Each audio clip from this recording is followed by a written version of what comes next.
An American soldier named Mark had spent many years in the war in Afghanistan. Finally, his duty was over, and he was going back home. At the airport, families were hugging their loved ones with smiles and tears. But Mark felt no joy. His heart was heavy, full of fear, pain, and dark memories of the battlefield. He took a train to reach his town. As he looked out the window, the world outside looked peaceful. Trees, houses, children playing. But inside him, there was only noise and sadness. He kept asking himself, will people ever understand what a soldier truly carries inside? At the next station, an old man entered the train and sat across from Mark. The old man looked at his tired face and asked softly, "Son, it seems you have gone through something very hard in life, haven't you?" At first, Mark stayed quiet, but soon his emotions broke. He started sharing the truth, the long nights under fire, the friends he lost, and the innocent faces of civilians who were caught in the war. His voice shook as he spoke, and for the first time, he let someone feel his pain. The old man listened carefully without interrupting.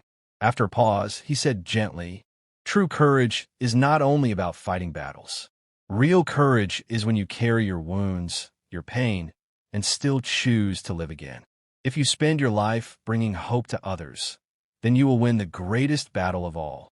Mark felt something change inside him. For the first time since the war, his heart felt lighter. The train kept moving, and the sun was setting outside. But in his soul, a new sunrise was beginning, a sunrise of hope and a reason to live again. The train kept moving through quiet towns and green fields. Mark sat with his head down, still lost in his heavy thoughts.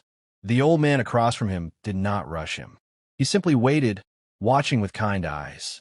Finally, the old man spoke again, his voice calm. "You know, son, pain is lighter when it is shared. Why don't you tell me what is in your heart?" Mark looked up. For a moment, he wanted to stay silent, but something about the old man's presence felt safe. Slowly, he began to talk. He told him about the nights filled with gunfire, the friends he carried in his arms, the fear that never left his chest, and the guilt of surviving when others did not. His words came faster, like a river breaking through a dam. The old man listened carefully, not saying a word, just nodding. For the first time, Mark felt that someone was truly hearing him, not as a soldier, but as a human being. After a long silence, the old man finally spoke. "I too was once in a war," he said quietly. "I lost my brother there. For years, I blamed myself for living. But then I learned something. Life after war is not a punishment. It is a gift. If you are alive, it means you are chosen to carry light where others could not." Mark's eyes filled with tears. His hands, which had been shaking, slowly became steady. In that moment, the train went into a tunnel, and everything outside turned dark. But when it came out again, sunlight burst through the window, lighting up Mark's face. It felt like a sign. For the first time, he thought, maybe I can heal. Maybe I can live. The train rolled on, the sound of wheels creating a steady rhythm. Mark felt lighter after speaking, but his heart was still full of questions. He looked at the old man and asked, "Do the memories ever stop?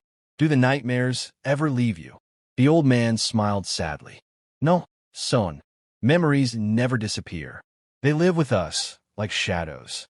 But shadows only exist where there is light. If you focus only on the darkness, you will be trapped. But if you choose to walk toward the light, those shadows will no longer scare you." Mark thought about this. He remembered the faces of his lost friends, their laughter, their courage.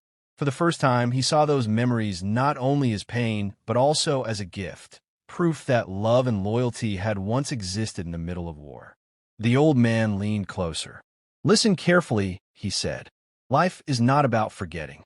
It is about transforming. Take the pain in your chest and turn it into strength. Use it to protect, to guide, to bring peace to others. That is how you honor the ones you lost." Mark's eyes burned with tears, but he did not hide them. He whispered, "I don't know if I'm strong enough." The old man placed a firm hand on his shoulder. "Strength is not about never falling. It is about standing up again every single time. And you, my son, have already done that." At that moment, the train passed over a bridge. Below them, A wide river reflected the golden sunset. Mark stared at the glowing water and felt something shift inside him. His scars were still there, but now they carried meaning. For the first time, he believed he could rebuild his life. The old man's guidance. The train rumbled on through hills and small towns. After Mark's deep sharing, silence filled the space between him and the old man. Outside, the sky was turning orange with sunset. Mark's heart was lighter, but still full of questions. Mark turned to the old man and asked quietly, "How do I stop blaming myself? How do I stop seeing only darkness in the memories?" The old man closed his eyes for a moment, then opened them and spoke softly. "Pain is a part of who you are now, but it doesn't have to define every moment of your life." He paused, looking out at a field that glowed in the golden light. "I want to tell you something I learned after my war," he said. He told Mark about the time when he too felt lost, how guilt and regret made his nights long, how he avoided mirrors because he didn't like what he saw, how his hands shook every time he heard fireworks or saw soldiers in uniform. He said he carried his suffering in silence for many years, believing that was the strongest thing to do. But strength, the old man said, is not in hiding your wounds. Real strength is in opening them, showing them, letting someone help you close them gently. He reached into his bag and took out a small notebook. Inside were photos of his family, letters from friends, and poems he had written when the nights were hardest. "Every day," he said, "I read one letter, I write one line. I remember the faces of those I lost, but I also remember I am alive." He looked at Mark. "You must do the same. Let the past teach you, not torture you." Mark's chest tightened.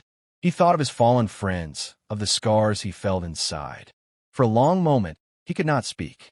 Then the sky outside the train broke open in brilliant red and gold light. The sun was setting in one last burst before night. And there, in that warmth, Mark felt the lesson settle into his bones. Survival is sacred. Pain can be a teacher. He closed his eyes, breathing deeply. He was still a soldier. Freedom from fear. The night was slowly covering the sky. The train lights flickered on as the countryside grew dark. Mark sat in silence, the old man's words still echoing in his mind. Let the past teach you, not torture you. For the first time, he began to breathe differently, slow, steady, almost peaceful. But deep inside, the shadows of fear still tried to rise. He could almost hear the sound of gunfire again, the cries of his friends, the weight of helplessness pressing on his chest. His hands trembled slightly. The old man noticed and spoke gently. "Fear does not disappear overnight, son. It visits us again and again.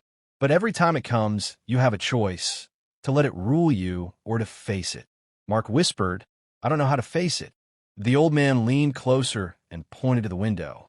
Outside, the train was passing through a dark forest. Only the train's light cut through the darkness. "Look," he said, "fear is like this forest. It looks endless, but light can always break it. You are the light. Every time you choose to live, to love, to keep moving, you cut through the dark." Mark stared at the forest and then at the beam of light in front of the train. For the first time, the image made sense. His life, broken and painful, could still shine forward if he kept moving. He closed his eyes and repeated to himself, "I am still alive.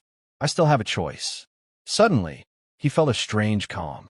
The war inside him was not gone, but the fear had loosened its grip. It no longer controlled every thought.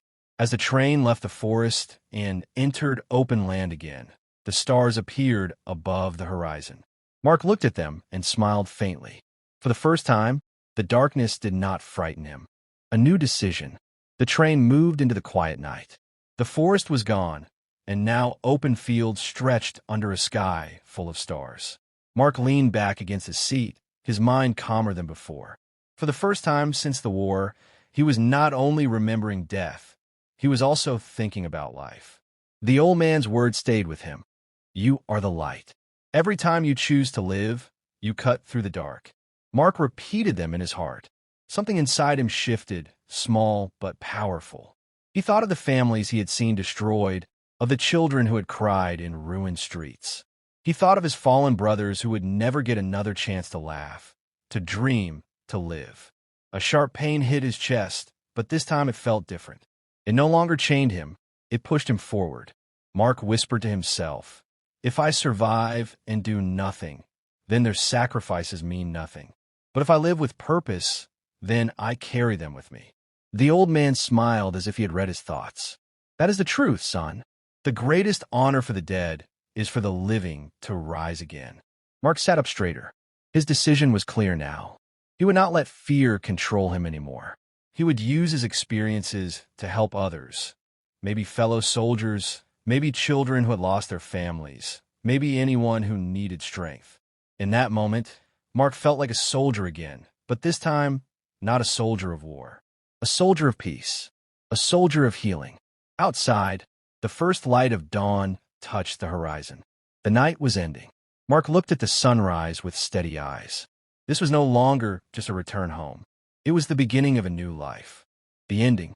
The train finally slowed as it reached the last station. Mark stood up, his bag over his shoulder, but his heart no longer felt as heavy as when the journey began. The old man also prepared to leave. They stepped down onto the quiet platform together. The night air was cool, and the town around them was silent. For a moment, they both just stood there, watching the empty tracks disappear into the distance. Mark turned to the old man and said softly, "I don't know how to thank you. You've given me something I thought I lost forever." The old man smiled gently. "You found it yourself, son. I only reminded you where to look." They walked side by side until the road split into two directions. Mark knew this was goodbye. The old man stopped, put a hand on Mark's.